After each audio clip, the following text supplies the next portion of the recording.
Welcome to Synthaholics. This is your host, David Duncan, and with me is... Ryan. Hey, Brian. Hello, David. Hello. Hello. How you doing there, David? How you doing? I'm doing pretty good. How are you doing there, Brian? Well, I'm damn doing pretty damn good. Dim there to good. Well, that's good to hear. Welcome to the podcast. Welcome to the podcast. Doing pretty good. Let us know. No, I'm not talking to you. I'm talking to the people. To the people, David. Yeah, play hide and seek right now, or peekaboo. Oh.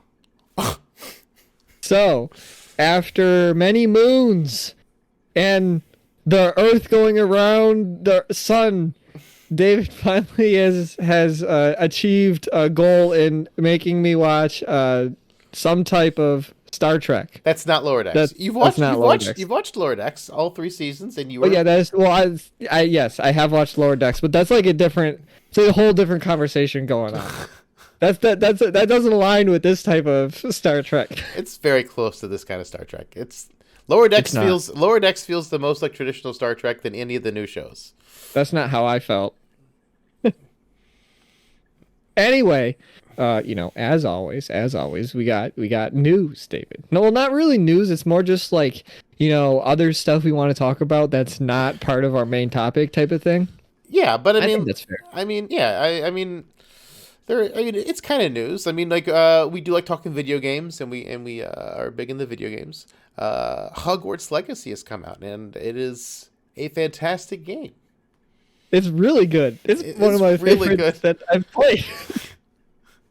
Yeah, it's a solid like I'm not very far, but like I'm gonna just go out and say that I'm probably gonna end up giving this game probably like a 9.5 out of 10. Like, it is solid. See, now here's the thing. You're saying I'm also not very far. You are also not very far. It speaks to how good the game is that neither one of us are very far. I just got the broom to fly around, and I just hit hour 20 in the game. Mm-hmm. I don't know how you're around. I think you have a couple more hours than me, or maybe less than that. A couple more hours, not too many. Yeah, you're a little bit ahead of me, but that speaks to how much we are enjoying this game because it's so detailed. The world is so like there's nowhere you can't go. There's like so many things to do. There's so many little different lore pieces all over the place. Like, and then the one thing that I think it's going to get a little bit tedious by the end of the game is just some of like the puzzles and side quests, because there's a couple of varieties, but it seems like there's going to be a lot of them. Yeah, there's a lot. Once are you going to run around? Once you get access to lockpicking, just prepare to have Skyrim flashbacks. Have you got that yet? Yeah. I want that so bad. Yesterday, I pretty much spent most of the day just grinding out, trying to find all the lockpicks. No, not the lockpicks, just the stupid moons to get access to the best level of lockpick. It was a tedious task. Oh my gosh. So that's why I'm not going to give it a 10. I will definitely not give it a 10 because some of the stuff's a little bit annoying. But like, aside from some of the puzzles that are going to be super repetitive, the combat's super fun, super fluid, super satisfying. Like almost God of War satisfying. Like that. Oh yeah, it is. Like, it is. The combat is great.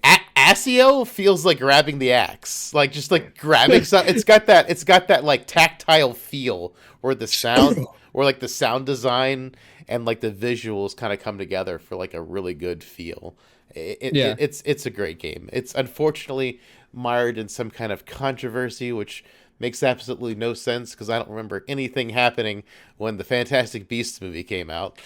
And that's something J.K. Rowling was actually involved in and wrote.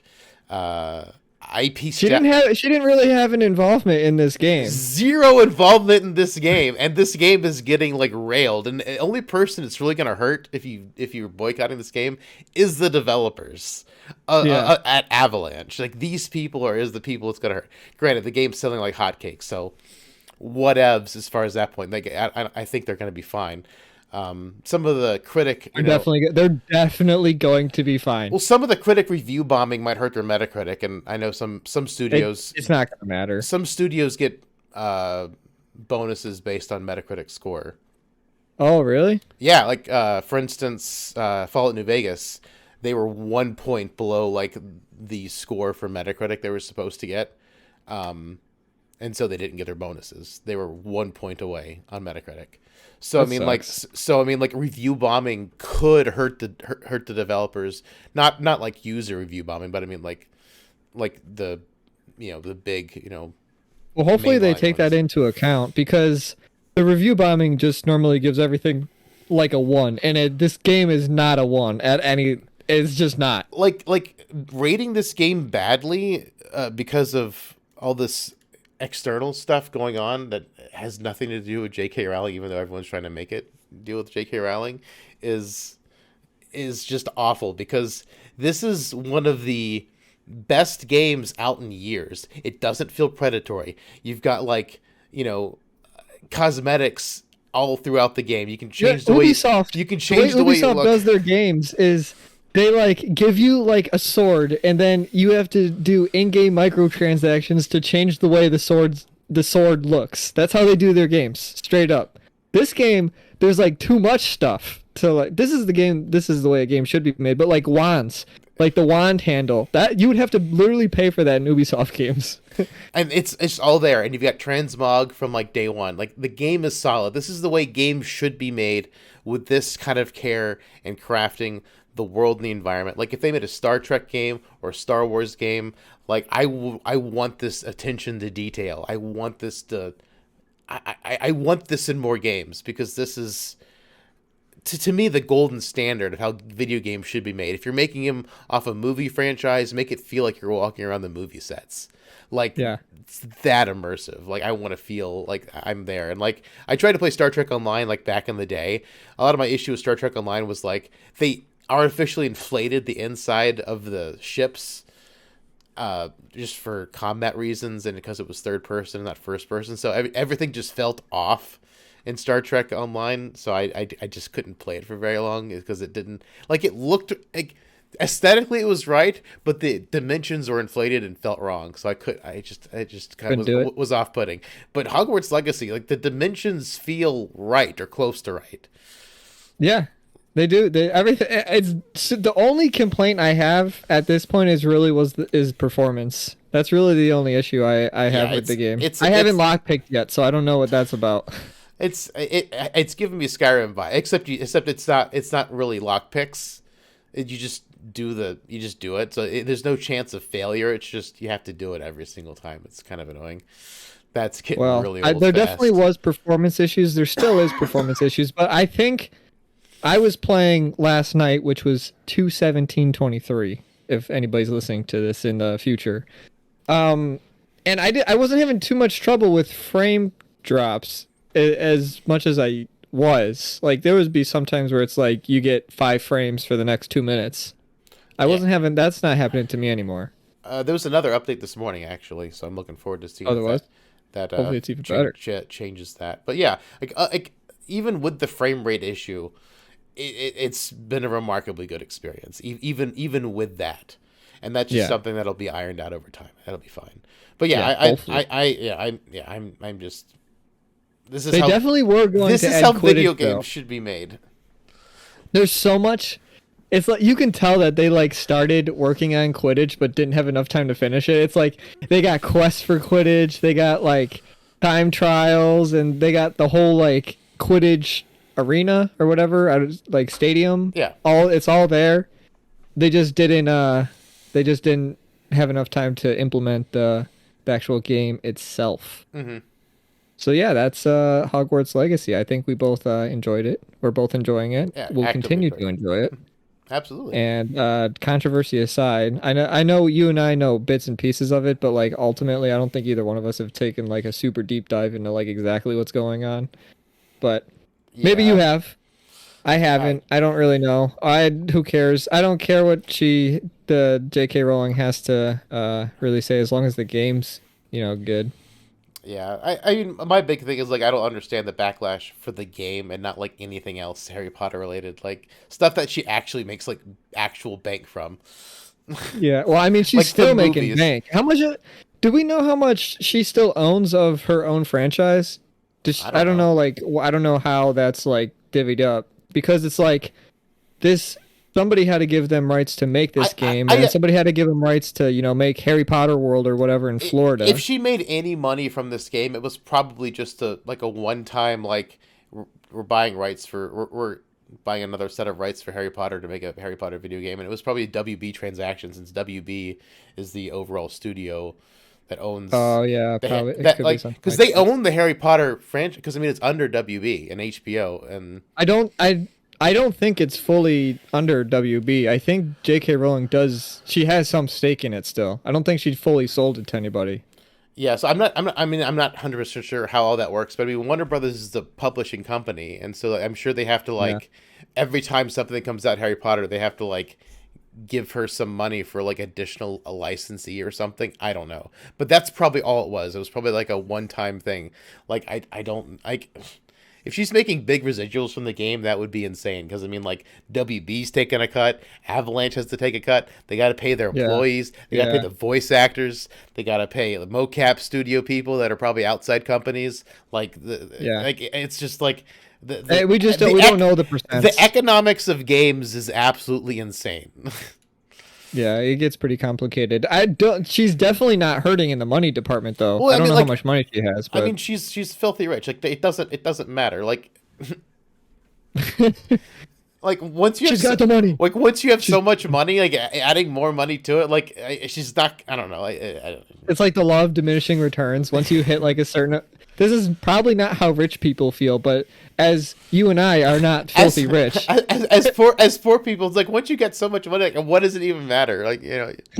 Once you have, $10 million, why do you need more money? What are you going to buy now? You can buy everything. What else is there to buy? And then they're like, I want to buy it seems like once you hit a certain amount of money, you just naturally turn into wanting to start a space company, or you collect lots, or you collect yachts like Pokemon.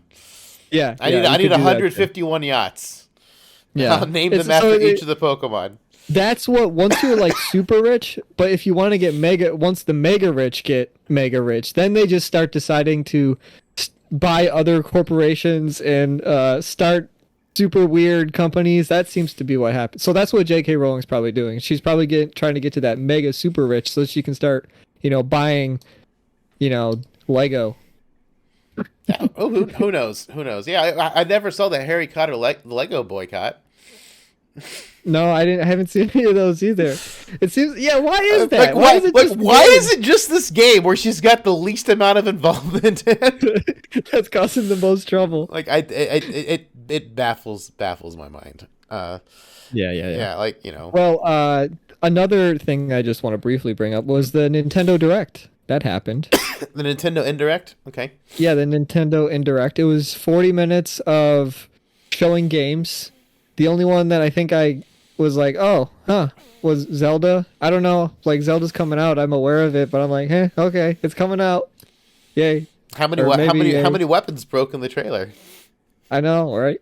Yeah, we'll see. That's the only game I'm looking kind of forward. That's the only game that I have any remote care into Nintendo. I know people are obsessed with Metroid, but they just released I don't understand. They just keep releasing the same freaking games, and they're $60. I don't think Metroid Prime, the re-release, is $60. I think it's $50. And people are losing their mind, Metroid Prime. Yeah, and the reviews are super good, and they're like, oh my gosh, this brings me back to when I was a kid.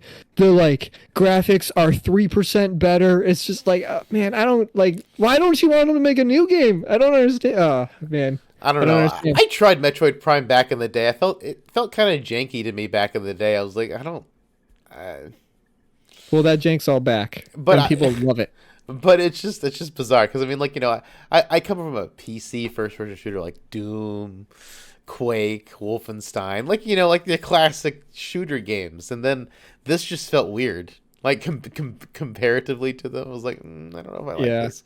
So I dropped Metroid Prime pretty fast once I started. Yeah, there won't be a game I'm picking up. At this point, we're both Nintendo haters. So, Zelda, that's a cool one. And there's a Splatoon DLC that, for some reason I felt the need to say that. I don't know why. I've never played Splatoon. Any of them. What they're 6 of them now? I've never played one of them. No, there's no way there's I 6. think there's 3. I think there's. Okay, I was gonna say 4, but there's 3. Yeah, yeah. So, are we? Is it meat and potatoes time? Meat and taters. Boil them. Meat and potatoes. Boil them, mash them, stick them in a replicator. Oh boy! Oh no! So, before we dive into this at all, so Deep Space Nine, season 1. No more than season 1 right now. Brian doesn't know anything about the other seasons, but for years, almost a decade at this point, David has been telling me to watch Deep Space Nine. I don't know if that was always the goal, but it was like to watch some type of Star Trek. Well, you watched Lower Deck. Oh, yeah, before Lower Deck. Because it was before Lower Deck. Yeah.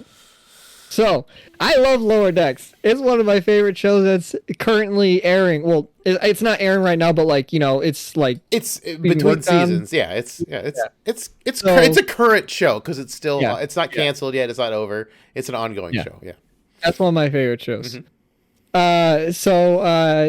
You finally got me to watch Deep Space Nine. Now, I've been aware of Star Trek my whole life. I have some family members that have watched Star Trek, and they're like, "Oh, do you want to watch it?" This is when I was growing up, and I was always like, no, I'm good. I don't think I like it." Years and years of understanding what it is. I had to go see the movies, the J.J. Abrams movies, with my family because some of them watched it, and I was like, I don't want to go watch it. I was like, oh, this is okay. It was cool, whatever. It had Smog in it because that's all I knew Benedict Cumberbatch from at the time. Mm-hmm. I thought those were like not that great, and I'm sure that's what the Star Trek community thinks as well. They're probably not that great for them either. Yeah. So, then you decide like, oh, Brian, you should watch more Star Trek. So years go by. Brian still doesn't watch any Star Trek. Then finally, I watch it knowing I'm probably not going to like it. And I don't like it. See, that's just a wrong mindset to go into. What am I supposed to go into? I've seen trailers. I don't understand what Star Trek is, but it's just like I don't like it. I don't know. Well, I was hoping Lower Decks gave you some kind of insight of what Star Trek is. Yeah, Lower Decks is great, but Lower Decks, Lower Decks is nothing like the other Star Trek shows. And what I mean by that is like I understand like the kind of how the story is structured. It's kind of similar to it's very similar story structure in terms of like story, but like the weird cartoon bonker stuff that happened, it does not happen. Oh yeah, that stuff doesn't happen, and that's some of my favorite stuff. So. Yeah, Deep Space Nine, Season 1. I watched it. David, do you have any opening statements? So did you watch all of it? Or did you watch all of it. Or did you watch the curated? See, I started with you. If you weren't liking it, you should have just watched the curated list. Because I don't want you to quit now. Because I will openly admit, and back when we were an exclusively a Star Trek podcast, I've said seasons 1 and 2 of Deep Space Nine are a tough watch. Even for me, a fan of the show. Although ironically, since Discovery has been so utterly terrible, Deep Space Nine Season 1 is a breath of fresh air compared to Star Trek Discovery. Any season. Like, it is, the writing is better, the stories are better, the characters are better, everything is better about Deep Space Nine Season 1 than Discovery. So, like, my stance on Deep Space Nine has completely changed given how bad Star Trek has been of late under Alex Kurtzman. But I will acknowledge and sympathize with the fact that your first time watching Star Trek Deep Space Nine Season 1 is a tough experience. I completely understand. It is a tough experience, and not liking Season 1 is understandable. Like I give all TV shows usually a 3-season break, I guess, because I've learned to do that with Star Trek. Because first couple seasons of TNG, kind of rough. First couple seasons of Voyager, super rough. First couple seasons of Deep Space Nine, super rough. But they generally pick up and get better. Supernatural, I did not like Supernatural at the beginning, and I gave that a 3-season head start, and then I ended up really enjoying Supernatural overall, finale withstanding. But as a general rule, I really ended up enjoying Supernatural, but I gave it that 3-season break to give it a chance to get its legs, because some shows need time to get their legs. Yeah, they need to get some legs going for sure. So So you did create a curated list for me. You did. Because, you know, I originally we were going to talk about TNG, Next Generation Season 1. But you watched the first episode, you were just crying and telling me how bad you were. I really did not like it at all. So you were like, okay, let's transfer over to DS9. We're just going to move Here's over. a curated list that you thought were the better episodes. And that's where I started. Not necessarily the better episodes. Some of them I put in there because they were just good episodes. Other ones I put in there because for the general overall plot of the story, to understand what's happening and like characters dying and whatnot, I put some episodes in there. Like the episode where Kaiopaka dies, I put that in there not because like it's a good episode. It is kind of cool to see Mike from Breaking Bad though play an alien who wants to kill other aliens all the time. That's kind of fun. It's not a great episode, but it's good to have there for the story because Kaiopaka dies and then we get Kai win. And Kai wins Super Mega Bitch. Yeah. So, I mean, like, I put things in there so that, like, the story of the show will make sense. Other episodes, I know you can just cut because they're just one-off episodes that don't matter. Like, Move Along Home is a Quark-featured episode. I despise Move Along Home. Even though it's a Quark episode, I love Quark, and he's usually my favorite. But, man, Move Along Home, it hurts to watch. Alan Moraine, Step by Two, Alan Moraine. 3 more, Alan Moraine, I want to die. Oh my gosh. Okay, so just those episodes that you thought were the ones for the reasons you just explained, I started with those, and I watched them. Mm-hmm. But then we still had because we originally had we pushed this back. We pushed this podcast back one, and we replaced it with R matey. But after we pushed that back, I had more time to watch more of it. So then I went back and started filling in the gaps from the rest of the episodes that weren't either curated by you or the ones I just didn't randomly. I didn't watch randomly because you had a curated list. But as I was watching the curated list, I would just be like, oh, that one looks fine, and then I would watch that one as well. So I have watched the entirety of season 1. Mm-hmm. Now, before I rate anything. David, I want to hear what your rating is. All right. So, my rating, my old rating for Deep Space Nine Season 1 when you say old rating, what do you mean by that? My pre-suffering through discovery rating for Season 1 of Deep Space Nine is like a 5. Okay. So, Deep Space Nine Season 1 is rough. And I always said it was rough. And like I said earlier, Discovery has changed my perspective. And David's gone. His mic no longer works. My mic is gone, really? Go ahead. Hello? Oh, yeah, hello. I've got stuff on here. Yeah, your mic just, I don't know what you said for the past 10 seconds. Okay, so just starting over. So you're asking about the ratings. Yes. So my rating is, my pre-discovery rating is a 5. Discovery has changed my outlook on Deep Space Nine. So now I'd probably give it like a 6.5 to 7. Because Discovery's the new show, right? Discovery was the first of the new batch of shows, but Discovery has somehow gotten worse every single season. The first season of Discovery is still the best, and it wasn't good, and it's steadily gotten worse. I remember watching that. We were bored at work. So and then Picard Season 1 was really bad. Season 2 had its moments of not being bad, but it was mostly bad. And then Season 3, the first episode was solid by most accounts, and I did watch it on I'm looking forward to watching it on a big TV to really get the full experience. But episode 1 of Picard Season 3 was pretty good. But so yeah, my original review before Discovery, just as it sat on its own, I'd say like a 5. Like Season 1's not very strong. A very low rating. I would not give it a very high rating. Post Discovery clarity instead of post nut clarity. It is now like a 6.5 to It's a powerful 7. tool. Yeah, it is a very powerful thing. It's like wow, my perspective on the world I has changed. understand things now.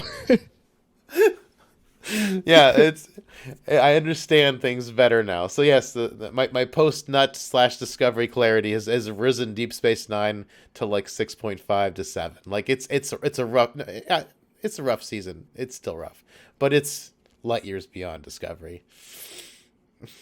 Okay, got it. Cool, All cool, right, cool. your rating. Oh, so here's my rating. I love Lower Decks. I love Lower Decks. I do. So I am willing to revisit this show into season 2. We'll probably do that later in the year. Yeah, like during gaps when there's like nothing big we want to talk about. Yeah, I would imagine that's the time that we can do that. I'm totally fine with that. That being said, I have said if anything's lower than a 5.9, I don't want to watch it anymore. But I'm that's fine. I'm gonna cancel that out for Star Trek because I know there's some passionate Star Trek stuff going on here, and we can watch that later in the year. I don't think neither one of us have any idea when that will be yet. We would have to check schedules and all that stuff. But I'm gonna give it like a 4. I think 4 is the best I can do here.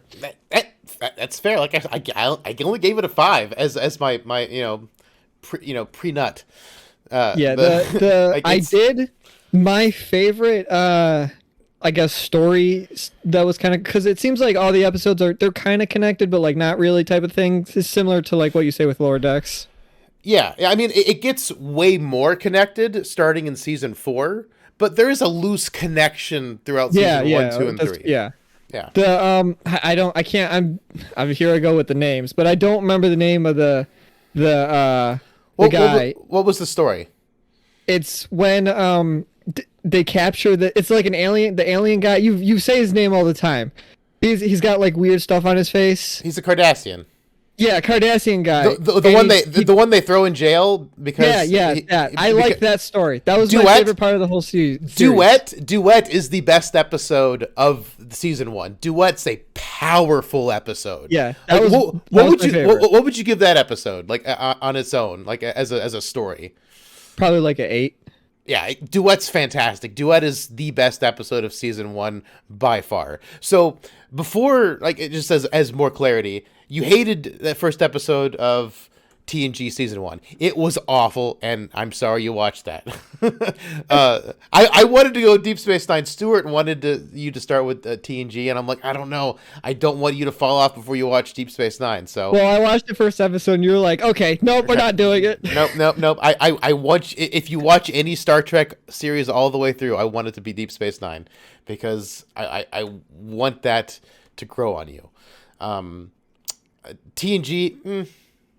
Yeah, I mean, some people say TNG is their favorite. Like TNG is good, but for me, it's always been Deep Space Nine. Love it, love it, love it.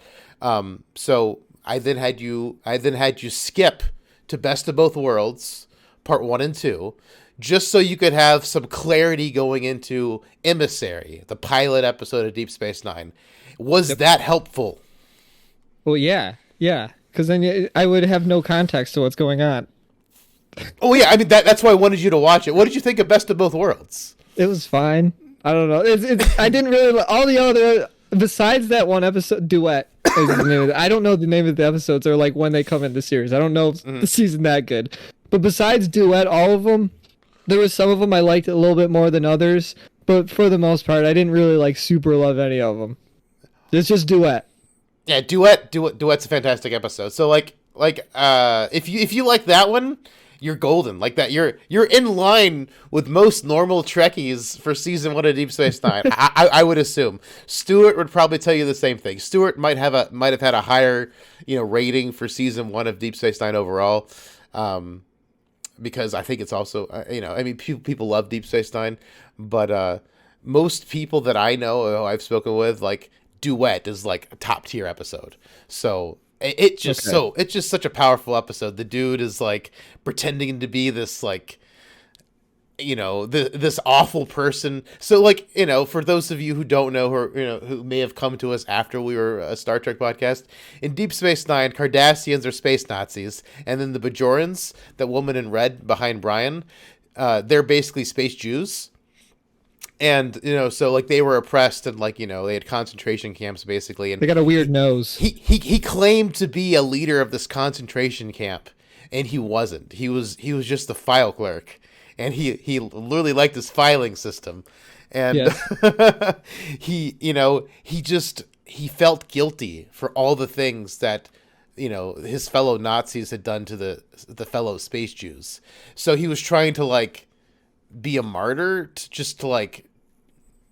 to kind of atone for the sins of his people, and it's a very powerful story. Yeah, And it's a really good episode. And Deep Space Nine's got more stuff like that. There's more great stuff like Duet to come. So I mean, like, as long as you like Duet, you're in the right frame of mind for some future stories coming that are just really solid stories. Because Deep Space Nine has some really good solid stories to come. So let me ask you this then. Mm-hmm. Now, I haven't watched all the other Star Treks. We all know this. Mm-hmm. But this show to me feels like it's kind of, I don't know the answer to this. It feels like it's kind of like the Outcast series compared to all the other ones. This one feels like it's darker than like Lower Decks, or it deals with like more intense topics. Heavier themes. Yes, it is a heavier, darker Star Trek. And Okay. the Is way that why people don't like? Is that why some Star Trek fans don't like it? It's not as happy and go lucky as other Star Trek. Okay. So what's interesting about Star Trek Deep Space Nine was it was pitched as like the frontier. Like, you hear Dr. Bashir say this a lot. Oh, I'm doing frontier medicine. Like, they were trying to lean into that, like, this is the Wild West. This is some far out outpost far away from the rest of human civilization, and we're on the frontier of medicine. We're on the frontier of the unknown. We're just far away from everything that we know. And that was like that's the thing. That was the vibe they were wanting, an Old West vibe. That's kind of what they were trying to go for. You got Quarks, which is the saloon, the bar.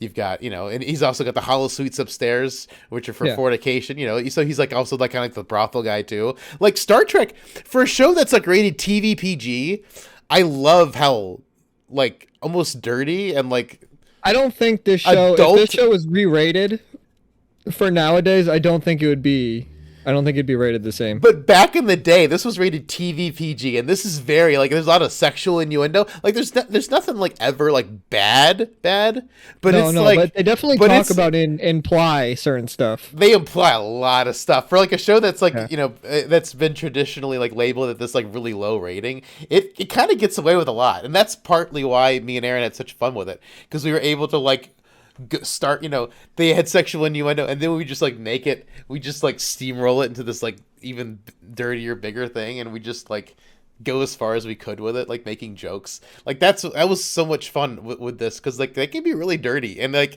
it's subtle, but it's still really dirty sometimes. And Quark is always like trying to get in Kira's pants and like want to go to the hollow suite, like there's a really good episode with Quark and Kira. He's trying to get like a copy of her body for the holosuite because some dude wants to sleep with her.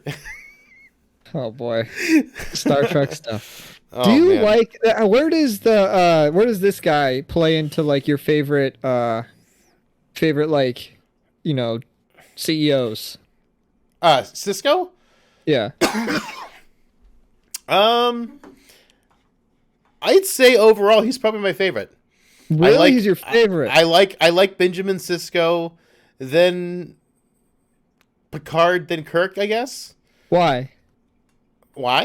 Yeah, because I think he's every time I see him on screen, he's talking like he doesn't want to be there, and he's like annoyed by everything. Well, that's part of his character arc. Oh, okay.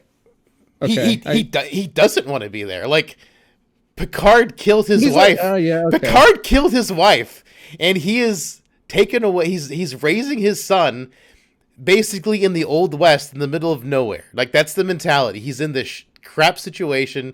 He's been ordained as the emissary of the prophets, like religious stuff. And Star Trek's like not a religious organization. They're a military, humanistic organization. And the fact that he's like been made this, this religious icon by the space Jews, by the Bajorans, like that's like really off-putting. So like you've got the religious status thrust upon him. He's in the middle of nowhere with his kid. He's on a Cardassian space station that's got uncomfortable beds and bad food.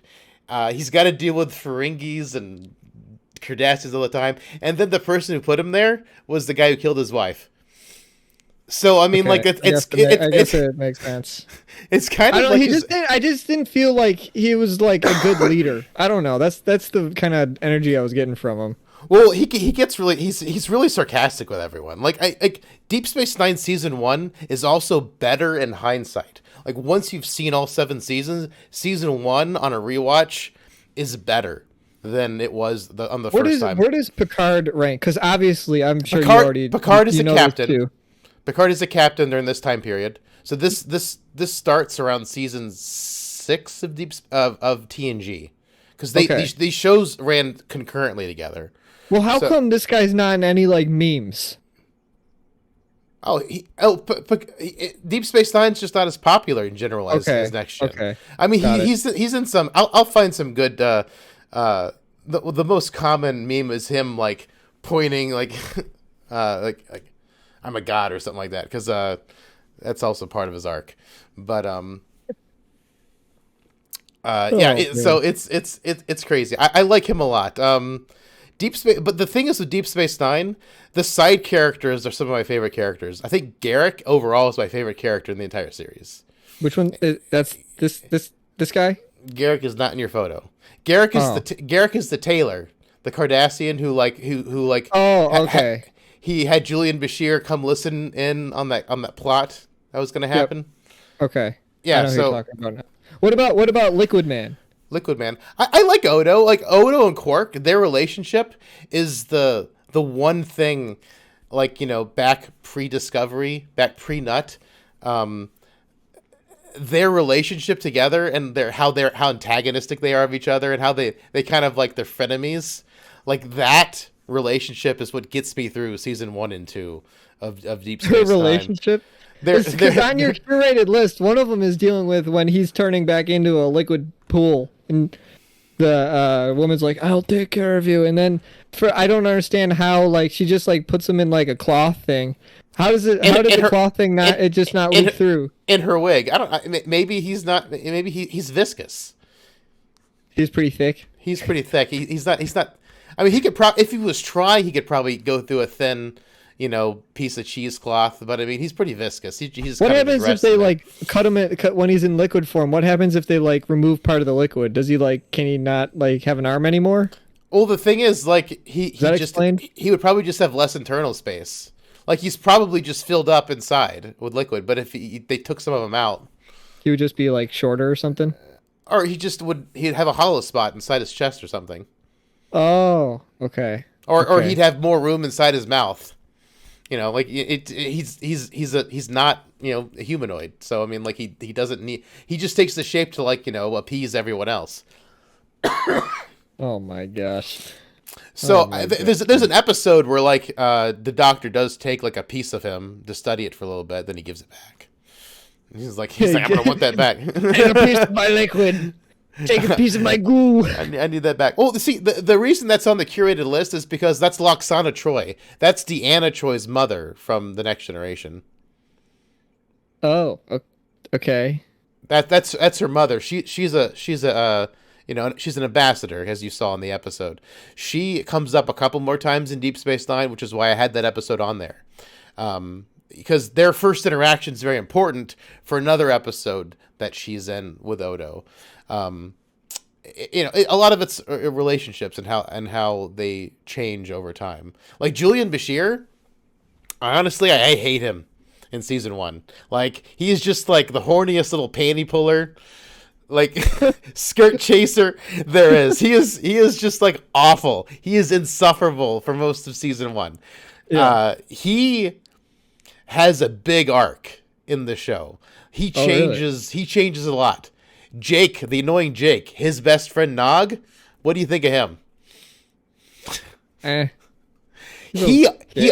he also has a very big arc in the show. Like Really?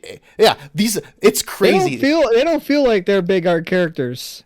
I know that's the thing. Like in Star Trek in Star Trek Next Generation, like the cast pretty much stays the same from like beginning to end. Like Picard has trauma from being a Borg or whatever, but like more or less the characters pretty much kind of stay the same throughout the series. Their relationships change a little bit, but like there's no like character arc that happens. Cisco's got a character arc. Kira finally has a character arc like later on. Like Quark, Nog, Bashir, like their characters change and progress a lot. Whereas like Julian Bashir, I hated him at the beginning of the show, and towards the end of the show, he's one of my favorite characters. Nog Really? also, yeah, yeah, it's bizarre how the things change, and it'll be interesting to see your take on these character stories. And then like Miles O'Brien, I love him. Like he's one of my favorite characters. And the fact that like in the end of season 1 of Lower Decks, they see he's the most important person in Starfleet history. I'm like, yes, justice for Miles O'Brien. Because there's an ongoing thing in Star Trek Deep Space Nine called the Suffering of O'Brien, where there's just an episode where like he's like put in jail for 30 years, but it's like in his mind. So he's only been gone like a week, but he's like lived 30 years of like horrible torture, and then he's That got to come sucks. back and adjust to real life. Yeah, it's awful. And there's another episode where he keeps dying over and over and over again, and seeing himself die. So like he's there's like and then there's so many episodes where like just he has a really bad time. It sounds uh, like this is one of the better Star Treks the way you're explaining it. So people oh, really just don't like it because it's like dark and dirty. well, there's also a war. There's a the Dominion War really gets kicked off. Its strongest suit is between season 4 and season 7, and people just didn't think Star Trek and war went together. And I'm like, well, how would it not? I mean, if you're outside the Federation and other people don't align with your beliefs, there's gonna be conflict. I mean, Yeah. that's the nature of things. Look at Harry Potter, and yeah, just like there's a lot of conflict there. For I, Are you suggesting a war is going to happen? yes, We're all going to war. we're going to war. No, I don't.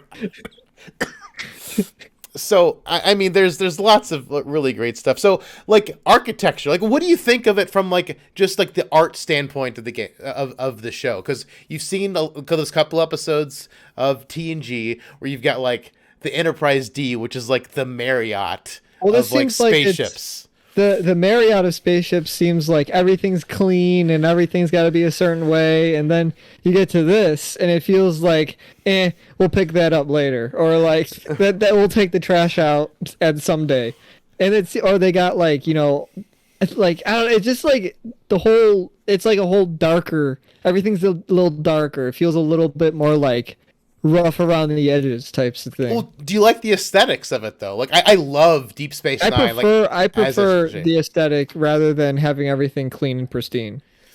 Yeah, I mean that it's I think it's a beautiful. I love the detail on this ship. I love the space day. I love the way it looks. The opening, the music's kind of slow, but like I do like the opening. the opening is great. Yeah, Yeah, the opening's great. the music is great. Like the space station is wonderfully detailed. You know, back then all this is like physical models. They start switching to CG around season 4. There's some CG stuff.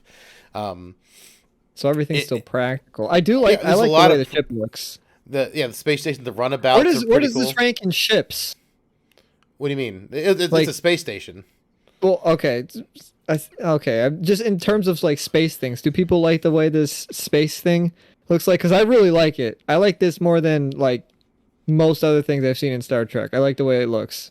I like it a lot too. I think the idea they came up with for the Cardassian architecture is really cool. Like I'm not as big a fan of the Kardashian ships. Like they're like their attack ships that you see in the first episode. Like they're Yeah. okay, but I mean like that's one thing I also really like about Star Trek. Like most Star Trek ships are like that's Romulan, that's Klingon, that's Federation, that's like you can tell. You can like even if it's a new ship design, you can be You can like tell. you can like there's an aesthetic for everything, and like I love how Deep Space Nine's got like all these crazy things. I like the giant wheel airlock thing.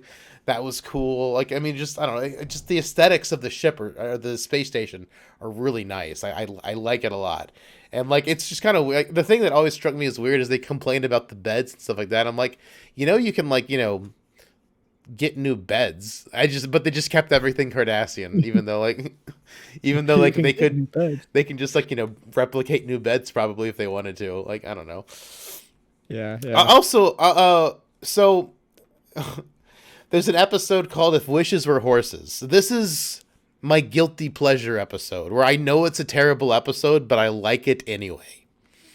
Which one? What happened in this? I don't know. I don't know the names. You will know when I say it's the one with Rumpelstiltskin. Oh yeah. I didn't like that one. That's a guilty pleasure episode?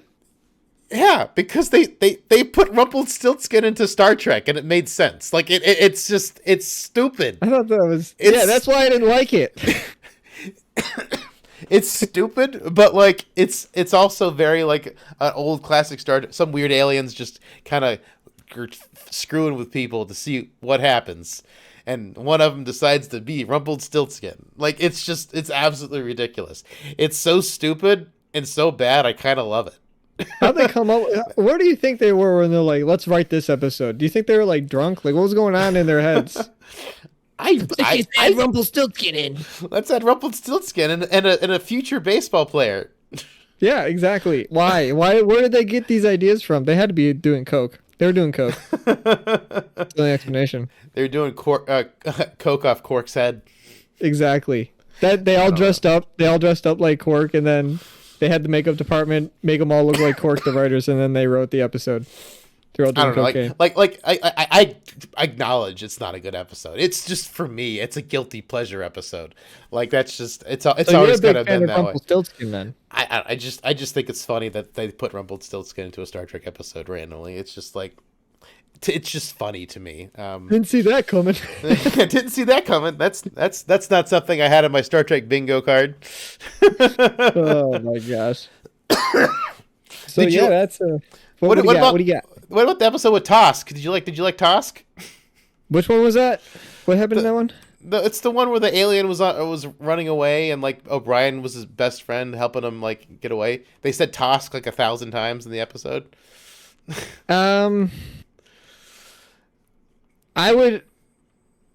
I like that more than Rumpelstiltskin one. Oh yeah. I mean, it's just neat that like Tosk actually had his own action figure. He's only in that one episode, and he had an action figure. You can get a Tosk action figure if you. So they don't show up. They don't ever show up again. Never see Tosk again, but there is a Tosk action figure. You can go to Target and buy it. No, you probably can't. You probably have to go. Well, not anymore. Not anymore. Yeah, back in the day, probably Target or Walmart. But yeah, crazy. it's just nice to see O'Brien is just like this nice guy. Like, I don't know, I like O'Brien. O'Brien's not bad. He has Brian in his name. I'm a fan of that. Yeah, he's O'Brien. Yeah, and then our previous host was Aaron O'Brien. So we got. Oh my gosh! We have a theme. We started with an O'Brien. If I ever get replaced, then they need to have Brian in their name somewhere. Yeah, at some level. Did you have any what character did you like? Any specific characters? My favorite, besides the Cardassian character that we talked about, he's definitely my favorite, or the one from Duet. The one from Duet. I like that guy. I guess Garrick's fine too. He was cool too. I like that race. I like that race. The Cardassians. Yeah. I mean, actually, Gul Dukat's a really fun bad guy. Like, Gul Dukat comes up a lot. Really? Mm-hmm. What's a lot? Like more than Garrick. Okay. And Garrick's only in like, I think 12 or 13 episodes for the entire run of the show. I think like it's a surprisingly small amount for how much I love the character. He was supposed to be a one and done character. He was supposed to just be in that one episode, but I'm glad they brought him back. I wish they would have brought him back more. Like, they didn't realize how popular Garrick was till like the show was over. Who's your favorite character? So, like, in season 1, like, my overall favorite character is Garrick, even though he's barely in the episodes. I love Garrick. And then probably Quark, and then probably Chief O'Brien. And those are like my top tier characters personally. Kira, I wish I would like her more. I like her season 6 and season 7. Like, Kira, unfortunately, does not arc fast enough. Like, in the episode Duet, she's so prejudiced against the guy. She's like, you should rot in jail. And then she comes to see that he's actually a good guy, and he's trying to do something to make the Bajoran people feel better, and she realizes that. But she doesn't grow from this. She kind of just falls back into that, like, that super prejudiced, like, oh, really? thing. Like she falls back into it fast. Like, she doesn't kind of grow up. Like her arc doesn't, like, happen to, like, season 6. Like, she becomes less bigoted, like, by the end, which is it's just kind of sad, because she gets put in, like, lots of situations like this. Like, there's an episode, I can't remember if it's which season it said. It's either, I think, 2 or 3, where she gets kidnapped, race changed into her Cardassian, and told that she's, like, this guy's daughter, and, like, she was, like, this deep op agent, and and then, like, she's like, this is not possible. I was part of the Bajoran. And it's like, this is all part of your programming. Like, you're my daughter. You're a Cardassian. Like, just like it's this whole thing. And then she comes back from that, and then, like, you know, you think she's changed, and then she's kind of not. And it's just kind of frustrating, where all this stuff happens to her, where she, like, opens up to this Cardassian, and then, like, she's still prejudiced to all the other Cardassians. It's kind of annoying that, like, that her character doesn't really, like, grow until, like, later, even though she's had all these things that it seems like she's going to grow, but kind of doesn't. So that's my problem with Kira. She just kind of, like, doesn't kind of stays stagnant. Yeah, she kind of stays, like, the same. Like, even though she has all the stuff happen to her, where it seems like these are, like, growing events. These are big things that happen to her psychologically. Like, Sure. Like waking up, looking in the mirror, and you're a Cardassian, and you're being told that you were always a Cardassian. Like, what kind of mindfuck is that, right? Yeah. Like, there's, like, all sorts of cool stuff happens in this show, man. Like, you just gotta get to it. It's just season one's rough. Season one's rough. It's rough. Cork is probably my second favorite. If I wanted to go away from Cardassians, I like Cork. Absolutely. But he's also in Lower Deck, so I don't know. He has, like, extra points because he has extra points. He's also Andrew Ryan from BioShock. Yes, that is true. And I learned that. And Dr. Nefarious from Ratchet and Clank. That one I didn't know. he's in all sorts of stuff you love. And, like, you know, what my wife was telling you, like, you should like Hork. He's a space dwarf, basically. All he wants is money. He wants his gold pressed latinum. Like, he runs a bar. He likes to drink. He likes to get other people to drink. Likes him to gamble, and he likes his money. Like, he is space dwarf through and through and through. I mean, he's the closest thing to a dwarf that's in the show, for sure. I mean, like, if you want to think of Star Trek in fantasy terms, Ferengis are space dwarfs. Klingons are space orcs. You know, Vulcans are elves. Romulans are dark elves. Humans are space humans. Like, it's like these. Just add space to the word. These Klingons aren't cold orcs, so you got to say, you know, Klingons are space orcs. You know, but I know you just add space to it. Yeah, but I mean, like, space. there's parallels to, like, everything. Oh, like, yeah, sure. To a lot of the races, you know. So, like, Ferengis are definitely. Oh, what'd you think of the Nagus? Did you recognize him? No, should I have? Have you seen The Princess Bride? A long time ago. Is he in The Princess Bride? Inconceivable! Oh, really? Yes, that's the Nagus. Oh, man, okay. Inconceivable! Yeah! He's great. I love the Nagus. He comes back in a bunch of other episodes. Oh, man, I love the Nagus. He is a dirty old man. Yeah, that's you. That's you. Oh, man. So, yeah, that's a good old Deep Space Nine season 1. Season 1. Yeah, I mean, it's rough. I appreciate that you want to stick with it and do another season. Yeah, I mean, I don't know when the season's going to happen. I mean, it's not, you know, don't expect the next podcast to be it. Oh, no, yeah. I mean, I know this will take you a little bit to watch it. I'm just telling the audience, not you. I know you know. Yeah. Like, it's going to be a while. Yeah, it'll be a But little while. it'll be sometime And this year. I also want to like wait till like Picard is over. Ideally not when Lower Decks is going on, because I want Stuart to join us. And part of the reason he wasn't able to join us is because Picard just started, and they're really busy covering tons of new ships in Picard, like the story, the episodes, live reactions. They've got a lot of stuff on their plate. So unfortunately, they weren't able to join us this time. So I'm hoping we'll try to align doing season 2 when that stuff is over in between seasons for them. So when it's a little bit slower going and it's not like, oh my God, we've got a bajillion things to talk about right now. Yeah. So I'll try to align that better with them so we can get Stuart on. I do want to get Stuart on, hopefully, and maybe Jeff for Picard season 3 recap. You don't have to join us, Brian, because I don't want you to have to suffer through Picard season 1 and 2 to watch season 3. I'll pass out for that one. I'll tap out for that one. You guys Yeah. can have a great time. yeah. I do. Because I think Jeff has watched season 2, so I do want to do like a season 3 episode at some point. So that's kind of like in the pipe, tentative plan. But yeah, I don't want you to suffer through stuff I don't want you to suffer through. If you suffer through anything, I want it to be Deep Space Nine, so you find more good stuff. Because I mean, like you liked the best episode of the series. You thought it was a good story. So I mean, like, to me, that's a good sign. If you liked Duet. Yeah, I mean, I did like that. If you liked that story, there's more good stories to come. For sure. That's cool that I'm pretty happy with myself that I picked out like the good episode.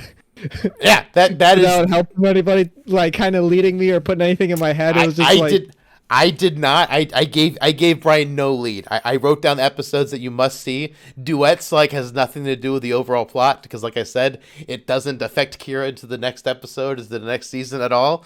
It doesn't do anything to change your character.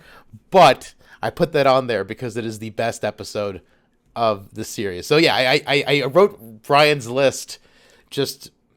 I just gave it to him blind. I'm like, these are the episodes that will they're either good episodes or they're ones that do with the story.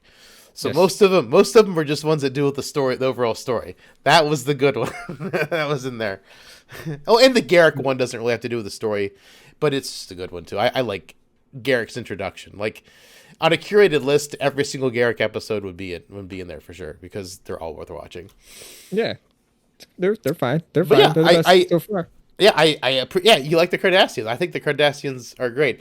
If you like the Cardassians and you really don't like Captain Picard, I've got 2 episodes of Next Gen you should watch. It's all about torturing Captain Picard. A Cardassian tortures him for 2 episodes. So if you like Cardassians and don't like Captain Picard, you should watch Chain of Command Part 1, Part 2.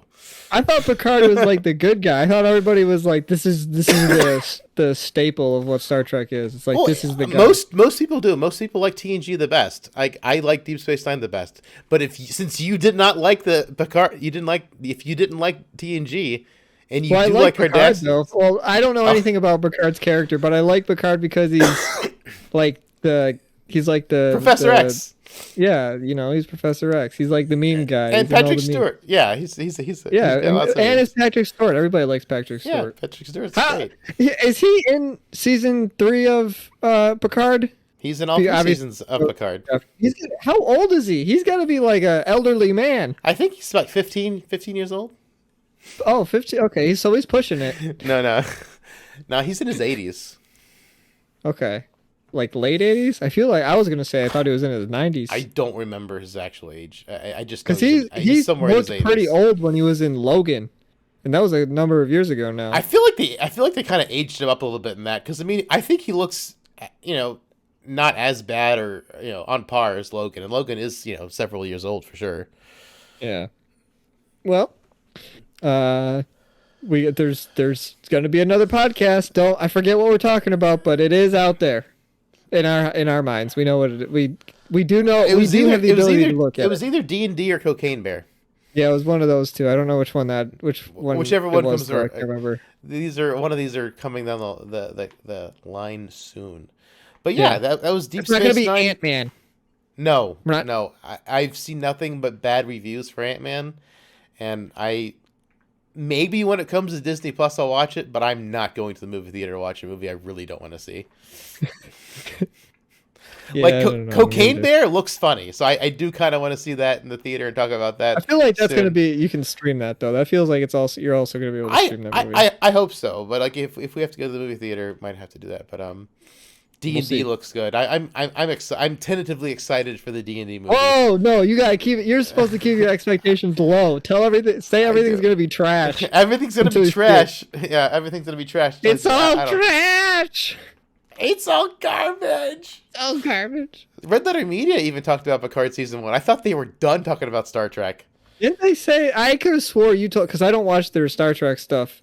But I'm pretty sure you told me like last year. They're like, yeah, I don't think they're doing it anymore. Well, that's what it Star sounded Trek. like. That's why I was surprised. I saw it this morning scrolling through YouTube, and They have an addiction problem. What? Yeah, Rich and they can't stay away.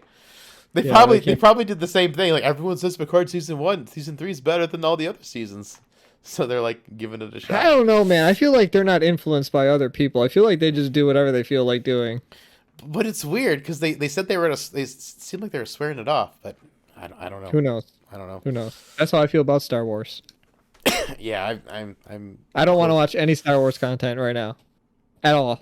I mean, So- I'm gonna watch Mandalorian season 3, but I don't know about anything else. Yeah, I'm tentative on that. I'll only watch it if we podcast on it. Other than that, I probably won't watch it. Same thing with Obi-Wan. I don't want to watch any more Obi-Wan show. Ugh, Obi-Wan was not good. I don't want to watch any more of that. But if we podcast on it, we can podcast on it. But I don't want to watch it otherwise. Yeah, hopefully we could pick other things. Well, Anyway, alrighty. Brian, thank you for humoring me and watching Deep Space Nine, even though it pained you.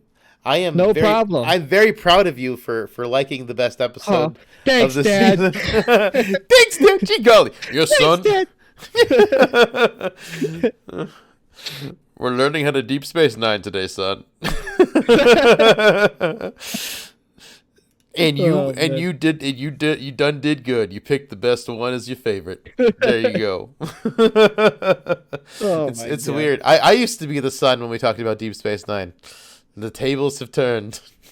Yeah, you're my dad now. Instead of Aaron being my dad. Oh man, it just passes along. Move along home, guys. Yep. All right, man. till next time. Live long and prosper. Email David at out. synthaholics@yahoo.com. You could do that too if you really want to.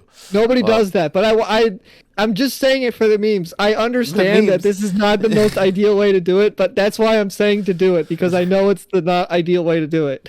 It's the for the lols. Gotta do it. I did it for the lols. Brian did Yeah. it for the lols. Yeah. Well, until next time, Space Dwarves out. Later.